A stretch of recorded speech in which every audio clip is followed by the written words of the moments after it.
Yan, magandang gabi sa bawat isa. No, bagaman alam natin, you are so busy. Tama po ba yan? Busy yung bawat isa, o kaya naman yung iba ay merong pinagdaraanan, may mga pagsubok sa buhay. But still, sabi nga po ng mga performer, the show must go on. Tama po ba yan?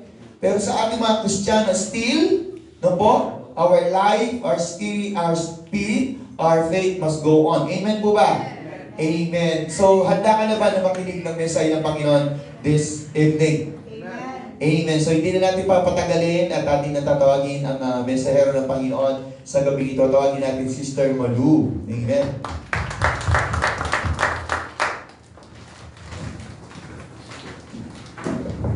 Amen. Sa pinagpalang gabi po. Parang ayaw ko nang matapos yung kantaan pa. Kala ko kakanta pa si Pastor eh. Sana sabi ko isa pa. Parang yung pa ako ayaw pumunta rito. Parang hindi ko maihakbang. Ganun nga po na nakakakaba, no? Lalo na pag, yun nga, pag matagal ka nang hindi tumatayo. Kumbaga parang hindi ka na nasasanay na tumayo at humarap sa tao. Pero, lagi pong mabuti ang Panginoon. Hindi naman niya po hayaan tayo na nai-assign tayo kasi hindi ka magiging kagamit-gamit sa Panginoon. Amen. Amen. Amen po. Sige po, bago po natin pasimulan, saglit lang po, nanginginig ako. Parang hindi ko kaya magsalita. Sige po, sa John 15:5 po. Samahan niyo po akong magbukas sa John 15:5. Marami po madalas na natin naririnig tong na to yung verse na to. Sige po, babasahin ko na. Ako nga ang puno ng ubas at kayo nga ang sanga. Ang nananatili sa akin at ako sa kanya, ang siyang nagbubunga ng sagana. Sapagkat wala kayong magagawa kung kayo hiwalay sa akin. Amen po. Amen. Actually po, nung nakaraan, yung message ni Brother Joel, yun po talaga yung about sa repentance. Dahil nung inassign po ako, parang nagbabasa-basa na ako. Yun po yung unang pumapasok sa akin kasi pag nanonood po tayo ng diba, nakikita natin, aware naman po tayo siguro ng mga napapanood natin. Parang sa malapit nang dumating ang Panginoon. Kaya parang about sa repentance. Pero yun nga po, si Brother Joel na po ang nag-deliver nun. Kasi nung time na yun is parang tinanggihan ko. Kasi naman parang Martes ng gabi sinabi ni Sister Joy na ako na raw ang mag-message. Alam ko sa susunod na pa ako, na Miyerkules. Pero sabi ko, nung time na yun po is sumasakit yung ngipin ko, masama yung pakiramdam ko. Kaya sabi ko, Sister, hindi ko kaya, tsaka yung ganun kaiksing oras, hindi ko kayang gumawa ng message. Alam niyo naman po tayo, pag gumagawa tayo ng message, kailangan isang buwan bago di po ba, yung tayo mga hindi sa paggawa ng message. Dapat ganun po yung haba ng natin, ng time para gumawa ng message. Pero yan, salamat po sa Diyos sa mensahe na to. Sige po, tayo po muna yung mukha at manalangin. Hallelujah, Jesus, pinupuri ka namin, Panginoon, pinapasalamatan sa gabi na to, Lord God. Bagamat, O Lord, nakikita mo yung mga anak, Panginoon, na may kapaguran, Panginoon. At ito, Panginoon, hinihingi namin sa iyo ng tawad, Panginoon. Ito yung dahilan, O Lord God, kaya kami napapalayo sa iyo, Panginoon, nagkakaroon ng panghihina, Panginoon, yung aming pananampalataya, O Lord God. Pero maraming salamat, Panginoon. Tunay nga po, Lord God, na mapalad po yung bawat isa, Panginoon, na patuloy na nakakarinig ng iyong mga salita, Panginoon. At patuloy na ginagamit mo, Panginoon. Sabi ko nga, O Lord God, hindi naman ako karapat-dapat na tumayo rito kasi ako mismo, Lord God, yung message na to, mahirap ko sabihin, Panginoon. Paano ko sasabihin to kung ako to mismo? Salamat, Panginoon. Sabi ko nga, dapat ay yung buhay ko ay maging kagamit-gamit, Panginoon. Kaya maraming salamat, Panginoon. Kaya hinihiling ko, pong Panginoon ang iyong patnubay, Panginoon. Puspusin niyo po ako ng iyong banal na Espiritu, Panginoon. Ganun din po, Panginoon, yung mga kapatid ko, Panginoon, na makikinig, Panginoon. Dalangin ko po na ikaw yung magpaunawa sa kanila, Panginoon, ng mga salitang maririnig, Panginoon. At gamitin niyo lang po yung aking mga labi, Panginoon. Nawa yung kalooban mo lamang, Panginoon, yung lumabas sa aking bibig, Panginoon. Salamat, O Lord, sa iyo po ang lahat ng pagtitiwala at pasasalamat sa makapangyarihang pangalan mo, Jesus. Amen. Ayun, katulad natin yung sinabi ko, no? Ang hirap mag-deliver ng ng message kung ikaw mismo yung nakakaranas dito. Hindi po ba? Pero marahil sa iniisip po natin. Ang title po ng, alam niyo naman na po siguro yung about dun sa John 15:5. Alam niyo naman na po siguro yung maaaring maging title nun, no? Yung Stay Connected to Jesus. Ito po yung title ng ating message ngayon. Marahil po iniisip natin, hindi ako yan. Baga parang in denial tayo. Hindi ako yan, baka si brother yan o si sister yan. Kasi masasabi ko naman na nakonektado pa rin ako sa Panginoon. Kasi bilang Kristiyano, kumbaga yung mga dapat ginagawa ng Kristiyano, nagagawa ko pa naman. Nag-a-attend ako, nagdarasal ako, nagwo-worship pa naman ako. Pero sabi nga sa Panaghoy, sa Panaghoy 3:40, siya sa atin natin suriin ang ating pamumuhay at tayo'y manumbalik kay Yahweh. Amen po. Baka madali kasing sabihin yun, madaling gawin yun eh. Kahit nasaan ka po, pwede natin gawin yun. Kahit nasa bahay, kahit saan, pwede natin gawin yun. Ipakita sa mga tao na tayo'y nag-a-attend ang sipag natin sa mga gawain. Pero totoo nga po ba, yung pag-attend natin dito is ginagawa natin ito para sa Panginoon o ginagawa natin ito kasi yung nga sabi, lagi natin naririnig. Baka dahil gusto mo lang pumunta rito sa church kasi yun kahit paano nagkakaroon ka ng katahimikan. Nare-relax ka kasi nga malamig, hindi po ba? Sasabihin natin, nagdadasal naman ako, sister. Totoo po yun kahit saan nagdarasal tayo. Pero yung totoo ba yung pagdarasal natin is mula sa puso yung pagdarasal natin? Totoo ba na nagdarasal tayo dahil gusto natin makipag-communicate sa Panginoon? Hindi po ba? Sasabihin pa natin konektado pa rin ako kay Jesus. Bakit? Nagwo-worship naman ako kahit nasa bahay. Nagwo-worship ako. Kumakanta ako. Ang tanong po dun is, totoo kaya na nagwo-worship ka, na kumakanta ka para sa Panginoon? Na yung lyrics na kinakanta mo, inaalay mo sa Panginoon? Pasasalamat mo sa Panginoon? Hindi po ba? O pinaparinig mo lang sa mga tao nakapaligid sa iyo, na may boses ka, may talent ka, hindi po ba? Ganun po ba tayo? Kaya sabi nga siya sa atin natin yung ating pamumuhay, church. Meron pong binigay sa akin na ilang puntos ang Panginoon. Malalaman natin kung talaga ba na konektado pa tayo sa Panginoon o hindi na.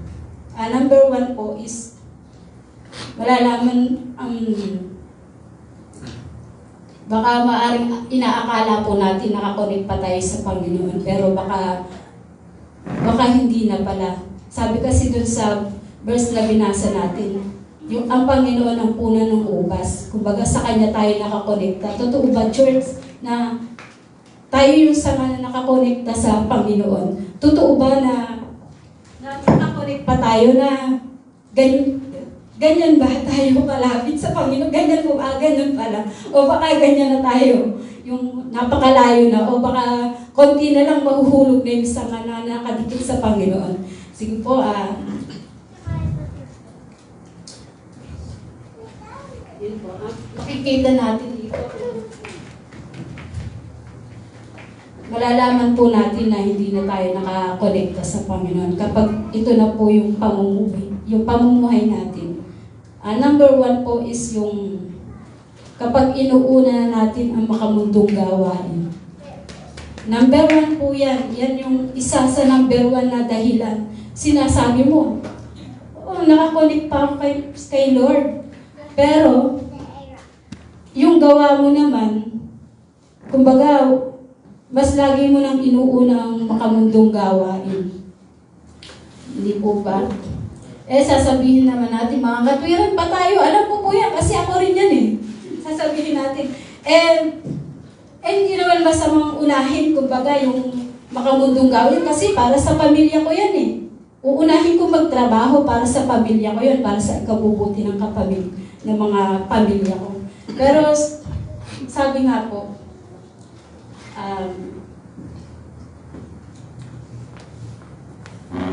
sabi nga po sa Mateo 6:24, walang alipin ang makakapaglingkod ng sabay sa dalawang Panginoon, sapagkat kapopuotan niya ang isa at iibigin ang ikalawa. Hindi kayo maaaring maglingkod ng sabay sa Diyos at sa kayamanan. Amen po. Ibig sabihin, kapag inuuna natin yung mundo, alam na po natin yun na parang ito yung ating master o yung dinodiyos natin, hindi po ba? Pero napakaliwanag po dito sa Mateo na hindi po pwede na dalawa yung paglingkuran natin, hindi po ba? Dapat, kumbaga, merong hindi yung makamundong pamumuhay, yung inuuna natin, kundi yung dapat ang inuuna natin, yung mga gawain na para sa Panginoon, yung paglilingkod sa Panginoon. Pero bakit po kaya napakahirap, no? Napakahirap pong gawin yun, no?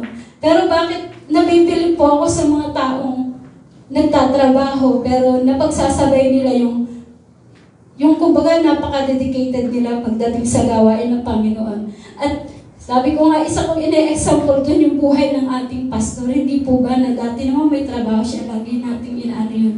Parang ina-admire natin na sana yung ganun din tayo sa pamilya ni Pastor, no? Yung may nagtatrabaho, pero pagdating sa gawain, yung lagi silang nandyan, nabibigyan nila ng oras. Bakit? Parang lagi mas priority nila, mas pinapriority nila yun. Sana ganun din po tayo, no? Pero sabi ko nga, napakahirap, sana ganun din tayo, pero napakahirap sa atin na gawin yun, hindi po ba? Ayun po. Sa pangalawa pong puntos, sabi dito,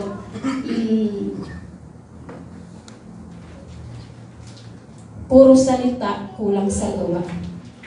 Yan po tayo, totoo po yun. Ang dali natin magsalita, mangako. Sige, opo, Pastor. Ano na po ako sa panawagan ng Panginoon? Puro salita. Magaling tayong magbahagi ng salita ng Panginoon. Kaya rin natin gawin yan. Hindi po ba? Kaya natin mag-share, magbahagi ng salita ng Panginoon.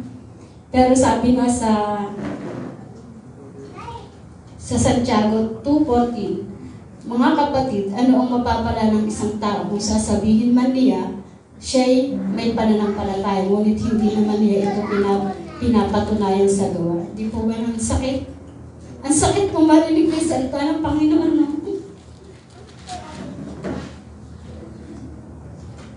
Kasi sabi ko nga, katulad nga sinabi ko, Lord, ang hirap naman ng message. Paano ko itong i-deliver? Ano kayang mas, tinatanong ko nga, ano kaya yung mas mahirap? Yung pinagdaanan mo na, kumbaga nalampasan mo na yun nga, pwede mong ibahagi sa iyong mga kapatid, pwede mong sabihin na, ayos lang yan, sister, dadaan lang yan, pero mapagtatagumpayan din natin yan. O yung asin ngayon, pinagdadaanan mo. Sabi ko, napakahirap naman, Lord. Napakahirap naman ng message mo. Parang hindi naman ako karapat-dapat. Diba? Paano ako magiging convincing sa inyo? Paano ko kayong ma-encourage? Kung ako mismo, ganito yung ginagawa ko, sinasabi ko rin na, hindi ba ako malayo sa Panginoon? Konektado pa rin ako. Pero, kung sisiya sa atin po natin yung buhay natin, totoo kaya na talagang malapit pa tayo sa Panginoon, nakakonect pa tayo, baka hindi po natin namamalayan, unti-unti na tayo napapalayo sa Kanya. po ba? At yung number 3 po, ito po yung pinaka importante, yung kulang sa bunga ng Espiritu Santo. Napakahirap po, no? Sabihin natin, konektado pa tayo sa Panginoon. Pero sabi, dito kulang sa bunga.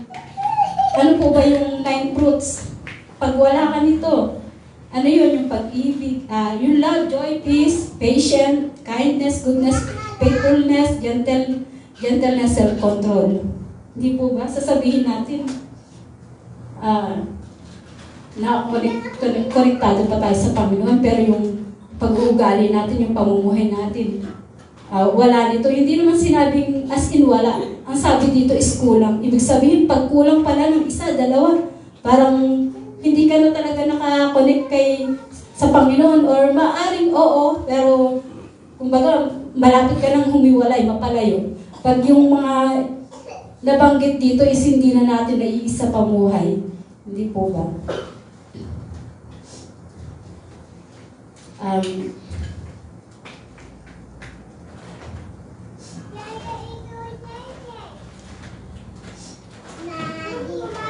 Yun po, tunay nga na napakahirap na gumawa ng message. Lalo na po ba, kung ikaw ito, di po ba? Sasabihin natin, ay hindi naman ako yan. Kasi nga, yung siyam na bunga na yan, nagagawa ko pa naman lahat. Kumbaga, nagagawa ko pa naman.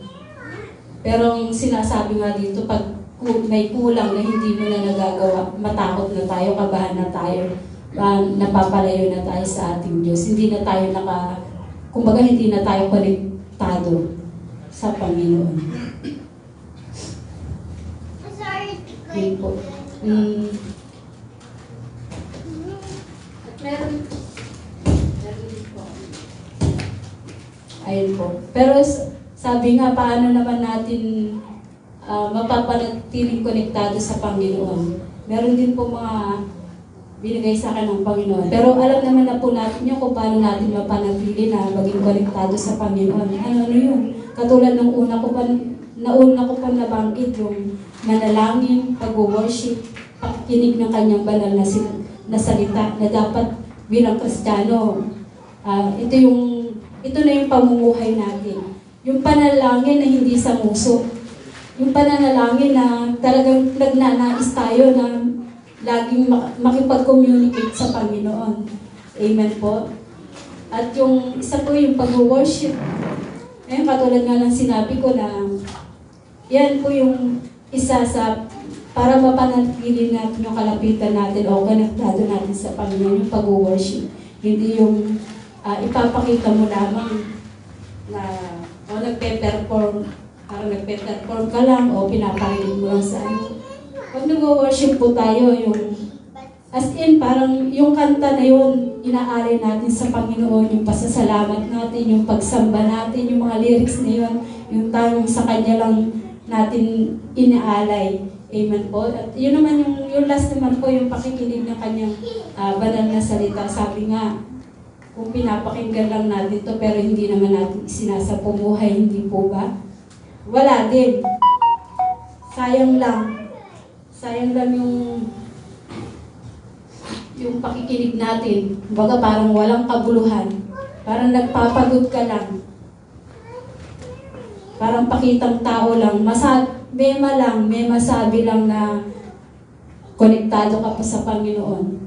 Kaya yung tatlo po na yun naman po, alam po natin yun para tayo maging yung connection natin sa Panginoon dapat bilang Kristiyano. Ito yung ginagawa natin. Pero nakakalungkot po na naaminin sa sarili natin. Yung mga bagay na to, yung tatlong bagay nga lang na to, ang hirap pa natin gawin Di po ba? Pero sabi nga nung dito po ako magtatapos sa John 15:6, ang hindi nananatili sa atin ay matutuyo at itatapon gaya ng sanga. Ang mga ganoong sanga ay tinatapon, inihagis sa apoy at isinusunog. Napakasakit naman po nun. Gusto po ba natin yun? na naabutin natin yun. Parang sayang naman yung, kumbaga, yung sinimulan mo, yung hindi pinagpaguran, kumbaga, dahil, kumbaga, hindi pinagpaguran kasi nung una mong tinanggap yung Panginoon, talagang excited ka hindi mo naman nakikita na napapagod ka, hindi po ba? Hindi mo naman na nagre-reklamo ka, pero subalit ngayon, dahil nga sa mga kadahilanan, yung tatlong binasa ko po, yung mga nagiging dahilan, yung inaakala natin na konektado pa tayo, yun yung mga nagiging dahilan. Kumbaga, ang hirap pong kumbaga, pag yun na yung pinagdadaanan natin, sayang naman po yung ano bang tawag dun? Yung dating tinanggap mo yung Panginoon pero hindi naman natin hindi naman masasabing pinagpaguran. Pero yun nga po, sayang kung iintayin pa natin na tuluyan tayong mapawalay sa Panginoon. Hindi po ba? Yun yung mangyayari sa atin. Kumbaga para wala nang kabuluhan ng buhay natin. Amen po. Amen. Yun lang po. Maraming po salamat.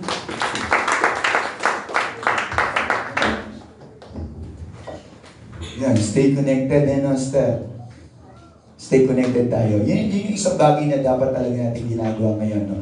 Alam nyo, kung titingnan natin yung buong, yung sa chapter 15, no? Ng Book of John hanggang verse 10. So, titingnan natin yun.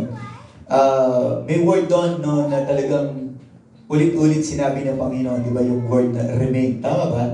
Manatili. Sabi niya, di ba? So, manatili. In fact, 11 times na sinabi. Pero yung 10 doon, yung 10 remain na word doon, 11 yun, no? Yung 11 na word na remain, inulit-ulit 11 times. Pero yung 10 beses na sinabi ng Lord, o yung word na remain, ay pumapatungkol sa atin. Yung isang remain pumapatungkol sa Kanya. And sabi niya, if you remain in me, I will remain in you. Ganun lang sinabi ni Lord. So, yung mga susunod na mga remain, ito yung para sa atin. No? So, kumbaga, 10 times, pinapaalalahanan tayo ng Diyos na tayo po ay manatili sa Kanyang presensya. Bakit? Because the purpose of God is for us to bear fruit. Tama po ba?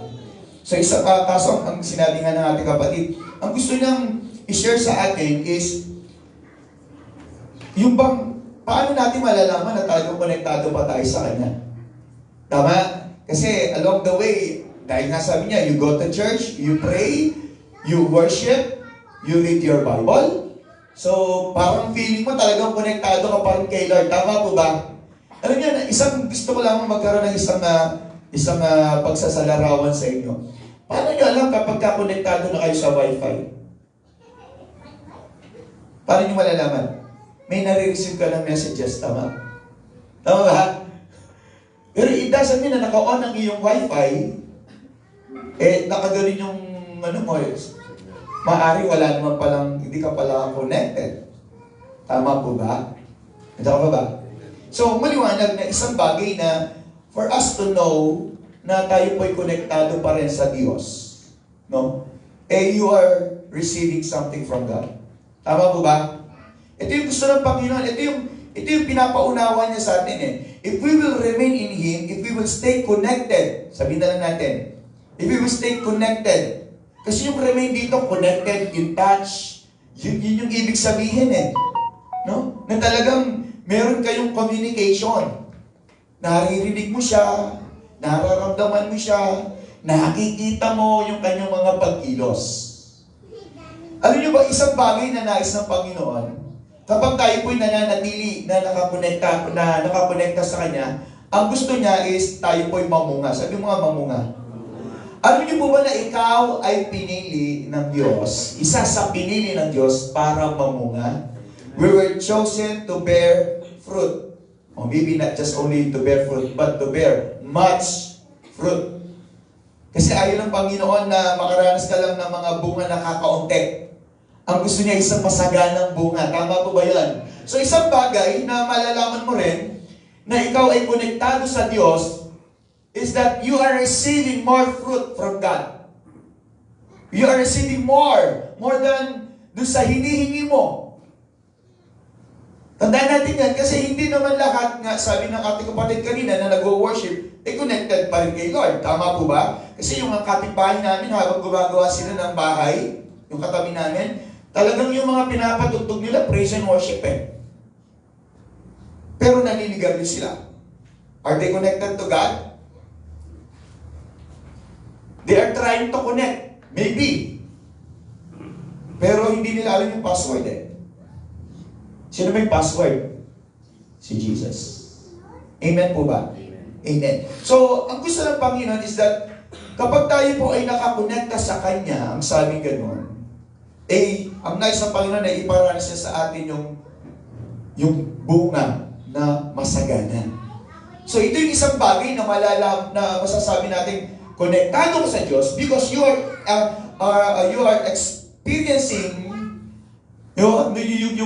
yung mayabong na pamumuhay. Bagaman merong pagsubok, it is part. Pero hindi ka natitinag. Hindi ka pa rin umaalis doon. Kasi nga, bahagi ng ating pagiging Kristiyano, ang tayo po ay paminsan-minsan makaranas ng mga bagyo sa ating buhay. And the purpose of that is not to destroy you. Are you there? Kasi nga, may sinabi rito, ang sabi niya, punta tayo sa chapter 15 ng Book of John, sa verse 1, anong sabi niya? Hanggang verse 2. I am the true vine, and my Father is the gardener. Sabi niya, He cuts off every branch in me that bears no fruit. Sabi ganun. While every branch that does bear fruit, He prunes. Sabi niya, ibig sabihin, tinatapyas niya. Hindi niya pinuputol, kundi tinatapyas. Nakanyo po ba? Hello? Okay. Ano pang pagkakaiba ng pastor? Tinatapyas, pinuputol. Same Yung tinatapyas, konti-konti lang yon. Konti-konti lang. And the purpose of pruning is para mas lalo tayo mag-grow. Pero hindi para sirain tayo o wasakin tayo. Ano ba yung tinapyasan ka lang ng konti ng Panginoon? Pinaramdam niya lang konti yung sakit o hapdi. Okay? Pero yung sinasabi dito ng Panginoon na He cut every branch that bears no fruit. Kasi pag sinabing ikakat niya, ang punto nun is that they will not bear fruit. Sila po'y mailalayo. Nakuha ba? Nakuha? So, mailalayo na sila. Yung talagang pinakamalaking bahagi ng sanga, talagang pinuputol, at hindi na ito muli pang mamumunga, talagang ito po'y mailalayo doon sa pinakakatawan. Pero tayo po, there are times na habang tayo nakalapit sa ating Panginoon, nakadikit pa tayo sa ating Panginoon, meron pruning. Sabi nga ng kapatid natin kanina, Pastor, nalulungkot po ako. Meron akong pinagdaraanan. Sabi niya kanina. Which is, okay lang yun. Kasi naguguluhan siya kung magbi-ministry ba siya, no? Or hindi na. Kasi sa mga nararanasan. Yan sabi ng Panginoon, di ba? Pinupurun lang tayo. Hindi ibig sabihin ikaw ay nakakaranas ng mga pagsubok sa buhay, hindi ka na connected sa Lord. Amen po ba? Nandiyan ka pa ba? At hindi naman ibig sabihin na nag-worship ang ibig sabihin konektado ka kay Lord. Amen? Nakuha natin yan? So, these are not the basis. Kung ang pag-uusapan natin is yung pagiging, yung connected natin kay Lord, yung pagkaugbong natin sa Kanya, yung pagkakadikit natin sa Kanya, kung yun ang pag-uusapan natin. Pero in reality, the purpose is, kung along the way babasahin natin talaga yung chapter 15, ang gusto ng Panginoon dito is tayo ay mamunga. Yun ang gusto niya. Hindi yung kung nakaupo ka ba o hindi. Nakuha po ba, church? Nakuha. So tingnan natin, no? Malalaman mo na talagang gamitin natin yung word. You are connected to God. Makita natin, based dun sa ating mga binabasa kanina, no, kung binasa natin yung kabuuan, if you are still abiding in His Word, Ibig sabihin talagang sumusunod tayo, sabi nga ng ating kapatid kanina, di ba? Sumusunod tayo sa salita niya. Hindi sa, yung message kagabi sa Marisol, hindi mo lang siya basta pinapakinggan, but you are applying it. Yun ang ibig sabihin, abiding. Mayroong pagsunod. Mayroong pakikinig, at mayroong pagsunod. And then sabi niya, if we remain in His love, ibig sabihin, pinangahawakan natin yung kanyang pag-ibig. Nakuha po ba? Andiyan ka ba? Amen. So, alam niyo po, isang bagay ng nais ng Panginoon, kaya nga marami mga tao ang talagang lumalayo somehow sa ating Panginoon, or they feel na hindi na sila konektado sa Diyos. Ito kasi paparanas sa atin ng kalaban eh. Sasabihin sa'yo, hindi ka na konektado kay Lord, malungkot ka. Ayan. Hindi ba pwedeng isipin lang natin na nagkakaroon lamang ng tinatawag na pruning sa bawat buhay ng mga Kristiyano? Ikaw ngayon ay pinupurun ng ating Panginoon. Amen po ba yun? Kasi baka nadadaya lang tayo ng kalaban. No? Baka nadadaya lang tayo ng kalaban. So, again, just want to share this to you para malaman mo na kung saan noong tayo po'y tumanggap sa ating Panginoon Jesus. Nung naglingkod tayo, sabi nga ni Malo, kasi tawag doon, sabi niya. Nung tayo naglingkod, no? Di naman talaga yung mga pinagagawin, yung mga bagay na pwede natin ipagmalaki sa Diyos. No? Magmula tayo naglingkod sa Kanya. And until now, we are serving God. Until now, you are here. Isa itong manifestasyon, no, or proof that you're still connected to God because you are here. Tama? Maaaring sabihin nyo, Pastor, ibig mong sabihin, nandirito na ako. Habang nandirito ako, konektado pa rin ako kay Lord. Yun ang pinaniniwalaan ko. Yun ang pinaniniwalaan ko. Pinaniniwalaan mo ba na ikaw pa rin konektado kay Lord? Connected ka pa rin ba kay Lord? Is that what you believe? Is that what you believe? Yung ba yung pinaniniwalaan mo na talagang konektado ka pa kay Lord? Amen? Oh. Kung yan ang pinaniniwalaan mo, alam mo, kung papasin yung sinasabi ng kalaban, na hindi ka na konektado sa Lord. Tama? Hello? Tandaan natin, sa mga panahon nito, nasa gitna po tayo o nasa panahon tayo ng deception, ng mga panlilinlang, na mga Kristiyano ay nakakaramdam ng mga kalungkutan, nakakaramdam ng mga panghihina because, siguro sabihin na natin because of yung way of life natin ngayon, na parang bang napakahirap, napakabigat. And we need to understand that it is part na ng ating buhay Kristiyano. Alam nyo, mas mapalad ka pa nga eh. Tingnan mo katabi mo, mas mapalad pa kayo. Sa totoo lang. If we will compare our life sa mga taga-Africa today, sa mga Nigeria, sa Jamaica, alam nyo ba, persecuted ang mga Christians doon? Alam nyo bang nasa more than 1,500 or 3,000 na Christians na pinatay? At alam nyo ba how many churches ang giniba? Imagine that. Alam niyo ba kung ano kinakain nila ngayon? Yung mga kinakain na mga hayop, mga damo kinakain nila.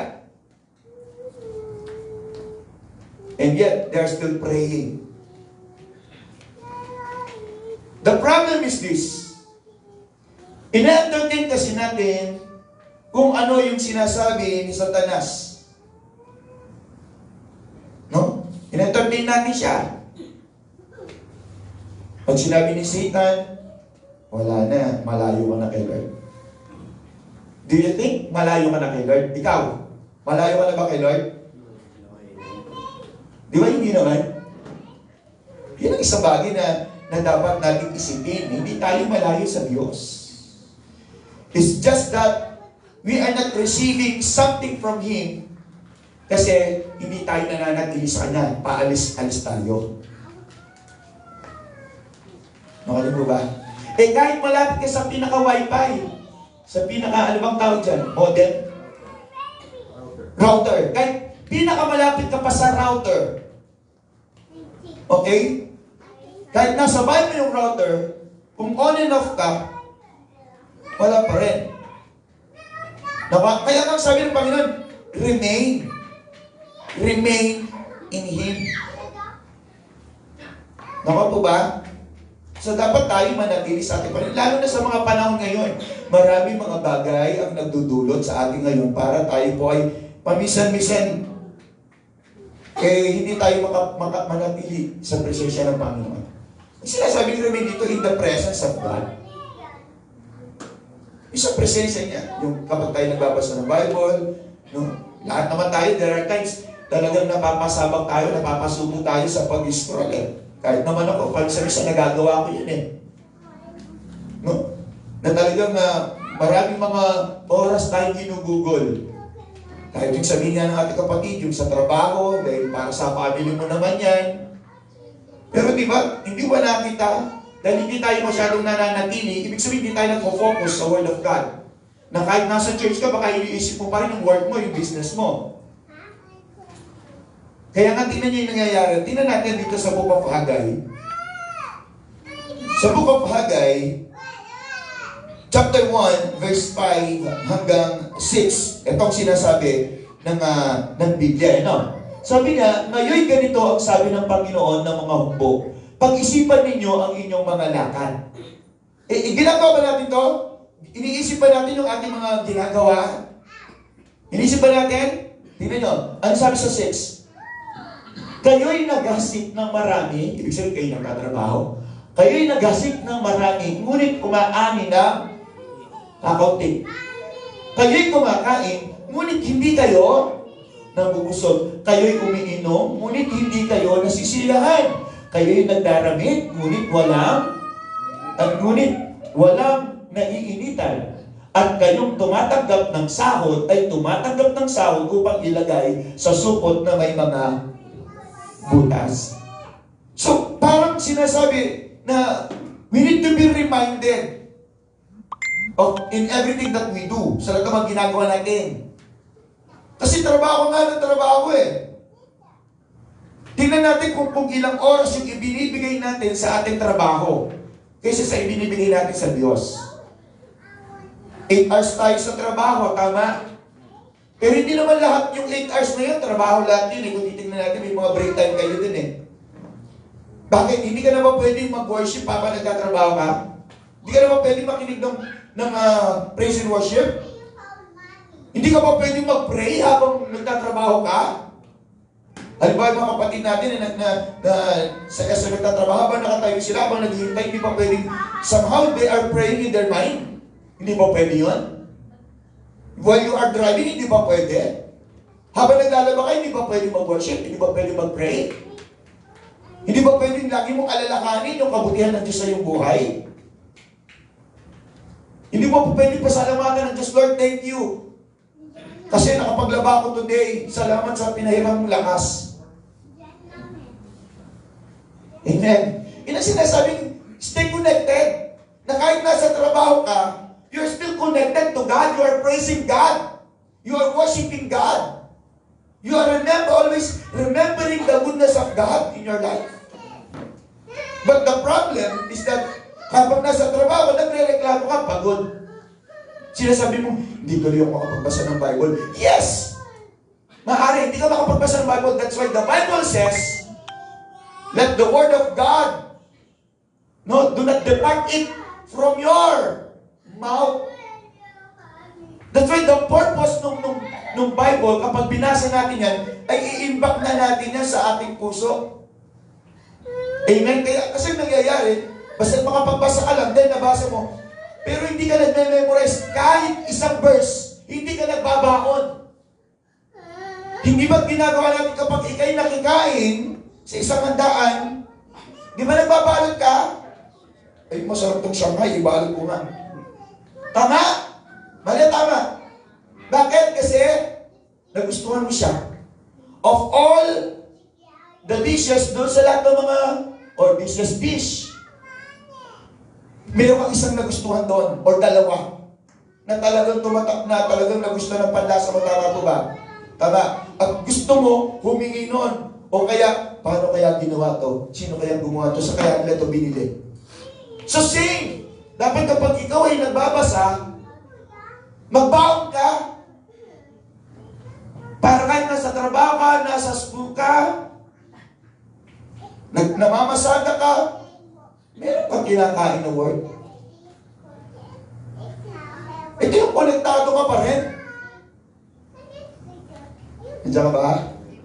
Di ba kapag yung wifi nga, hinahanap mo, punta ka ng restaurant, ano po yung password nyo dito? Nasa bahay ka, ano yung password? Nasa church kayo, pastor, ano yung ng church? May wifi ba dito? Yun ang lagi natin tinatanong eh. Because you want to stay connected to the wifi.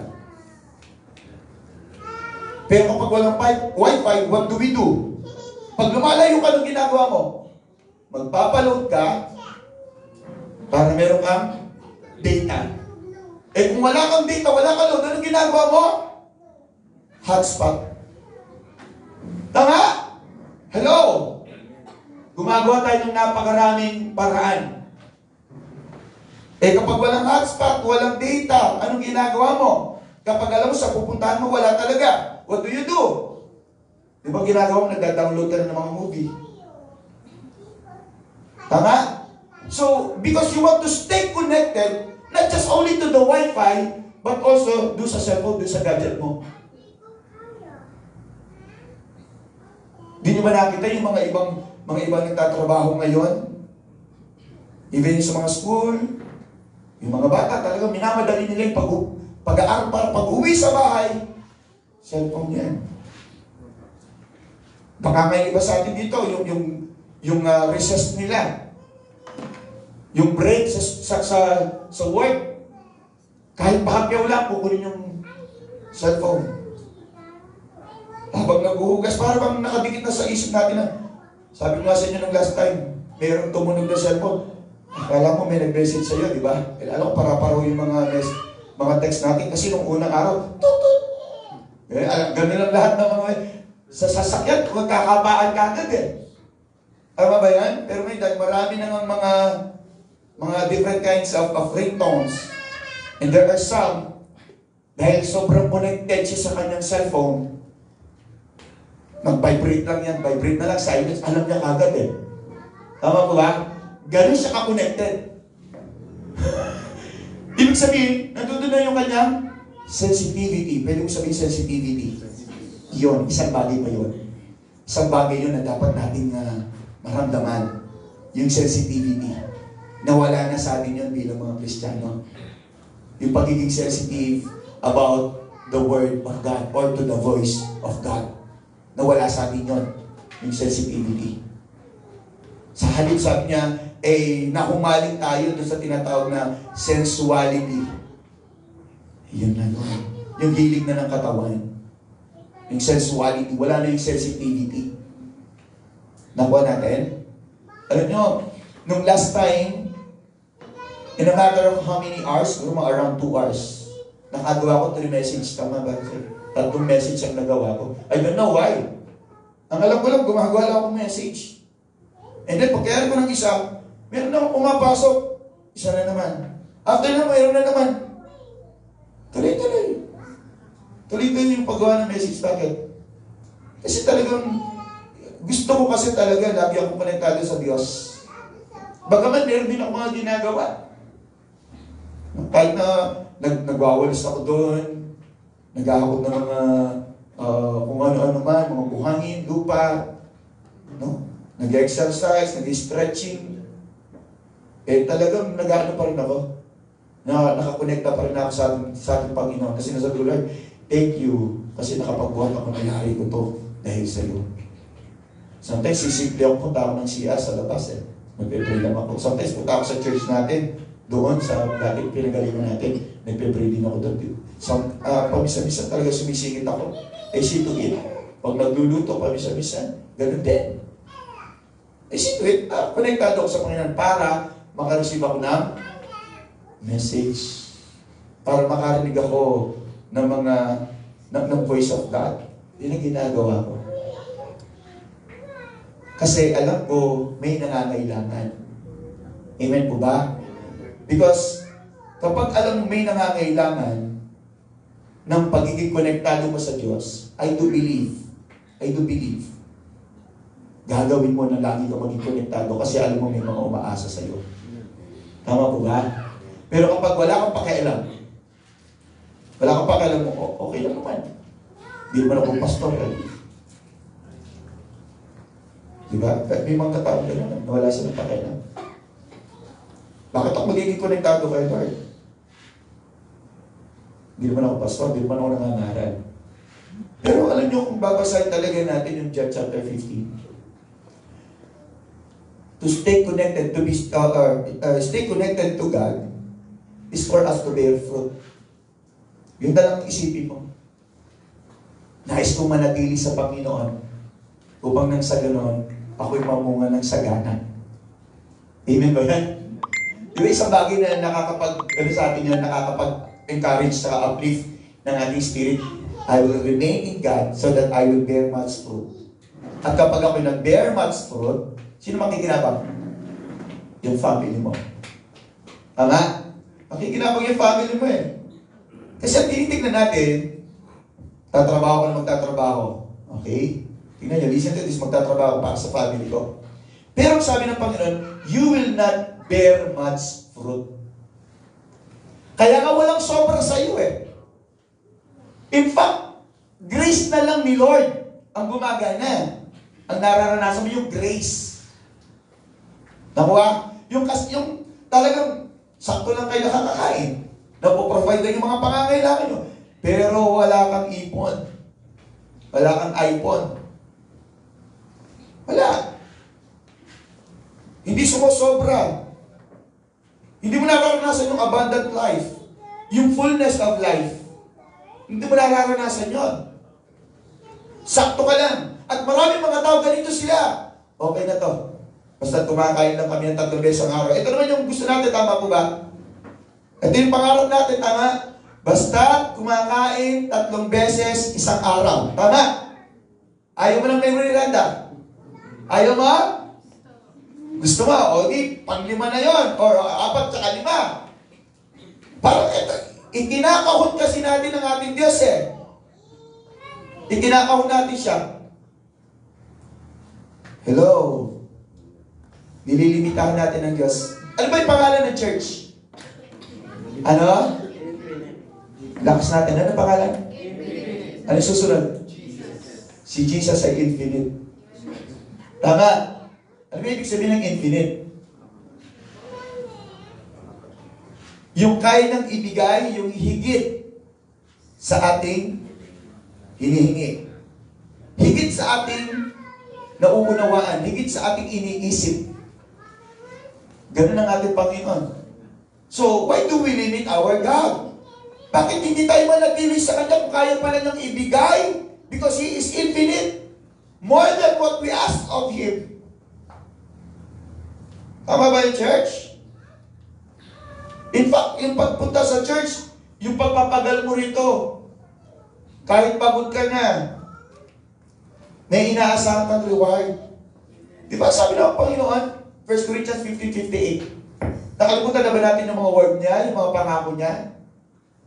Hindi nasasayang ang iyong paglilingkod. Alam mo, sa school nga, no? Sa school. Kaya wala kung i-correct na lang ako ng mga teachers natin. Basta pumapasok lang yan, pasado yan eh. Tama ba? Kung mga kulang-kulang sa project, incomplete, but then again, di ba, there are some pinapasa talaga nila. Tama po ba? Still tama ba? Ganun din naman siguro si Lord. Yun, ano lang yun ha? Tao lang siya. Pero ang ating Panginoon, Diyos yun eh. So, yung grace nasa Kanya, mahaba din yan eh. Maawain yan. Basta ikay, nagpupunta ka lang sa church. Nagpunta ka lang ng punta. Ganun lang ba yung pastor? Basta pupunta lang ako? Yes. Basta punta ka lang. Because I do believe, along the way, napunta ka ng punta. Ano bang sabi ng Bible? Faith comes by hearing and hearing and hearing and hearing. Kapag punta ka lang ng punta sa church at naririnig mo lagi, naririnig mo, siyempre, tumatatag, lumalawak, tumitibay ang iyong pananampalataya. Tama po ba yan? Yun lang naman yung gusto ko eh. Yung mag-attend ka lang na mag-attend. Hindi yung common na hingi mo na lahat ng bagay sa'yo, and then magpapalibot ka na. Kasi Lord, ako na gusto ko sa'yo, hindi na ako church. Tandaan natin, ang Diyos ang nagbibigay, ang Diyos ang kumukuha. Ito yun. Sabi niya, pinuputol din niya yan. Tinatapyas na yan. Ang Diyos nagbibigay, ang Diyos din ang kumukuha. Iparating natin sa Panginoon, no, na tayo dapat nga sa mga biyaya niya. At dapat pa tayo na nabigyan niya pa ng mas maraming biyaya. Because ang pagkatawag sa iyo ng Panginoon ay hindi basta-basta at saka hindi ka tatawagin ng para sa wala lang. Kaya kanya tinawag is for us to bear much fruit. Kaya remember this, let us remain in Him. Huwag kang aalis sa Kanya. Bagaman nakikita mo parang walang patutunguhan.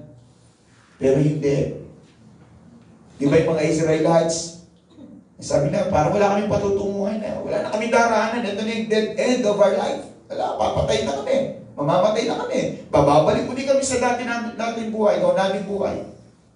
Nagpabayaba ang Diyos. Gumawa ang Diyos ng daan sa gitna ng katubigan. Tama po ba yan? Himalayan, tama ba? Okay, so sabi ng Panginoon, basta manatili ka lang. Pag nakita niya yung pagiging connected mo sa Kanya, talagang ano man yun nangyayari, I will still worship God. Na kahit ano pang nagaganap sa iyong buhay, magpupuri pa rin ako, magpapagamit pa rin ako, kung ano man yung inaalala mong yan. No, sabi nga ng kapatid natin, Shailene, Pastor, inaalala ko kung makakagraduate ako. Siyempre, nakikita niya yung sitwasyon eh. Sabi ko sa kanya, huwag mong isipin kung makakagraduate ka. Isipin muna kung mabubuhay ka bukas. Di ba? Tama ba yan? Isipin muna. Paano kaya mabuhay bukas? Yun ang unang number one isipin nyo. Okay? Kung gigising ka pa bukas. Lord, please, gisingin mo ako bukas. Amen po ba yan? Sumali, hindi ka na gumising bukas kasi isipin mo yung sa mga susunod. At yung mga inisip mo sa susunod, yun na nagiging dahilan, bakit ka nalulungkot? Tama? Kasi nakikita mo yung isang kapatid mo, nasa ibang bansa, nakabili ng ganito, nakaganyan na sila. Ikaw, eto ka pa rin hanggang ngayon. Okay lang yan, bayaan mo lang yan. Bayaan mo lang, huwag ka malungkot. Tama ba? Kasi ang kagalakan natin ay dahil tayo niligtas ng Panginoon. Yan ang sinabi ni David eh, restore to me the joy of your salvation. Itong hinanap ni David, that joy comes from God. The joy that comes from God. Yun ang hinahanap niya. Eh kami nga po, ano ba yung nararanasan namin for the past few weeks. Meron din kami pinagdaraanan. Pero hindi kami nalulungkot. Bakit kami malulungkot? Ito yung moment lang na alam namin na may gagawin ng Panginoon. Amen mo ba yan? Akala nyo na kasi lagi kami masaya, lagi kami okay. Hindi po. Hindi kami laging okay. Parang lang. Parang okay lang kami. Pero hindi kami okay. Sa totoo lang. Diba? Pero that is part of Christian life. That is the fight of our faith. Paano mo paglalabanan yan na hindi ka okay, but you need to be okay. Even though you're not okay. Even though you are weak. Pero kailangan mong magpalakas ng mga tao. Yung kapatid nga natin kanina, si Chico, no, kinakausap ko na naman siya, nag-uusap na naman kami kanina. Hello, Jigs. No, kinakausap ko na naman siya, talagang, ano rin siya eh, Pastor, salamat na palakas mo ko. Praise God. Maganda rin naman maayos din ang buhay nila. Pero bakit siya nakakaranas ng kalungkutan din, ng kahinaan? Bakit? Hello? Nandiyan ka pa ba? Nandiyan ka pa ba? Kaya nga sabihin sa inyo, mas mapalad ka. The problem is this. Ika'y namumunga Kaya lang, yung fruit na meron ka ngayon ay parang hindi sumasapat sa'yo. Sa batayan mo. Sa standard mo. Because may gusto kang gawin. Tama ba? Kaya nga nalulungkot ang tao kapag hindi niya nakukuha yung gusto niya. Tama ba yan? Meron ka bang hindi pa nakuha at nalulungkot ka? At alam mo naman na pwede, pero hindi mo nakuha. Ang mga tao kasi kapag sinabi niya, gusto niya, makuha niya eh. Tama? Ganun tayo. Huwag mo ikalulungkot yun. Huwag mo ikalulungkot yun. Sabi nga ng Bible, huwag mong yakapin. O yung kasabihan, huwag mong yakapin. Hindi ko kaya yakapin. Kaya nga sabi ko nga sa inyo, nung mga tumatagal na kami ni Cher, hindi ko na siya yinayakap.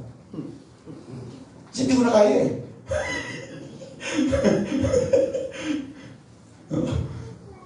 Hindi, lumiit lang kasi yung kamay ko. Hindi naman lamang si Cher. Parang umiksi. Kasi yung daw tao habang tumatanda, lumiliit. So siguro dahil matanda na ako, lumiksi ngayon yung mga kamay ko. Ay, siya, stay lang naman yung balikinita niya katawan eh. Yung korbata, pareho lang yung dati eh. Kaya parang, di ko na no? So, kidding aside, kumbaga, let us enjoy life. Having Christ in our life. Amen. Tama po ba yan? Amen. So, alam naman natin, para sa Panginoon, lagi natin inuunawain ang salita ng Panginoon. No? Sa mundong ito, sabi niya, dadanas kayo ng napakaraming pagsubok. Amen ba? Pero ano sabi ng Panginoon? Behold, sabi niya, but take note of this, I have overcome the world. Tama po ba yan? Napagtagumpayan na ni Jesus. O sabi, Pastor, si Jesus yun eh. Hindi naman tayo. Nasaan ba si Jesus? Kasama mo ba? Nasa puso mo ba? Amen. Di ba mabuti ang Diyos? Amen ba yan? Amen. Mabuti ang Diyos. Pwede ba tayo tumayo? Di ba alam mo, alam niyo ba yung inaawit natin dati? Para lang medyo magkaroon tayo ng kagalangan. Alam niyo ba yung awitin? Kay buti ng Diyos. Kay buti ng Diyos sa atin. Kay buti ng Diyos. Kay buti ng Diyos sa'yo. Okay? Ipalakpak ang kamay. Ano pa na? Di ba? Pwede ba natin awitin? Sige, habang in-scroll na ng ating kapatid, no? Awitin muna natin. Siguro, kailangan yung mas makapagpapagaan sa atin. Amen po ba? Amen. Ang sabi ng Panginoon, tayo katulad ng mga agila. Tama? Patuloy tayo, nalilipad. Tama ba yan?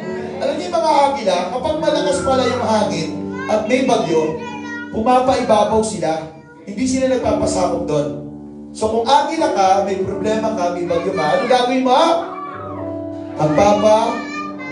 Ibabaw. Amen?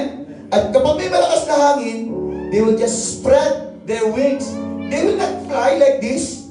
Hindi nila iwawagay-way ang kanyang mga papak. Mag-glide lang sila. There are times na they will just be still.